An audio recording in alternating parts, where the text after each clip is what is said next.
৫১টি সতীপীঠের মধ্যে একটি সতীপীঠ হলো কঙ্কালীতলা, আর যেটা অবস্থিত বোলপুর শান্তিনিকেতনে। আমি গেছিলাম কঙ্কালীতলা, আর সেখানে গিয়ে দিয়েছিলাম পুজো। আর আজকে তোমাদেরকে এই ভিডিওতে দেখাবো কঙ্কালীতলা তোমরা কিভাবে যেতে পারো।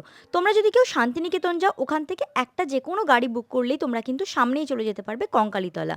দেবী সতীর মৃত্যুর পরে তার দেহ যখন বিষ্ণু ৫১টি খণ্ডে বিভক্ত করে দেন, সেই ৫১টি খণ্ড পড়ে আমাদের ভারতবর্ষের বিভিন্ন অঞ্চলে, আর তার ৫টি আছে আমাদের বীরভূম জেলায়, যার মধ্যে এই কঙ্কালীতলাতে পড়েছিল বক্ষ পাঁজর বা বক্ষ কঙ্কাল, যা খুবই জাগ্রত একটি মন্দির। কালো মানসিক আমরা বলি দিতে পারতাম, বলি দিচ্ছি না কেন? না, না, বলি আমরা তো না, বাপ এই ভেবেছি বলে তো আমরা বাঁধা ইয়ে করেছি।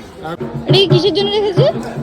আমরা ছানা পাটা এমনি মানসিক খারাপ কথা বলি না এবার প্রথমে ছাগলটিকে দেখে ভেবেছিলাম বোধহয় বলি হচ্ছে ওখানে, কিন্তু তারপরে দেখলাম না, ওখানে বলি হচ্ছে না, ওটা মানসিক দেওয়া। এই কঙ্কালীতলা থেকে বাইরে বেরিয়ে ৫ মিনিট হাঁটলেই পড়বে এইরকম একটা সুন্দর পার্ক। এই শীতকালে এই পার্ক কিন্তু প্রচুর ফুলে ভরা, তাই এটা কিন্তু মিস করো না। ভিডিওটা ভালো লাগে সাবস্ক্রাইব করে দিও আমার চ্যানেল।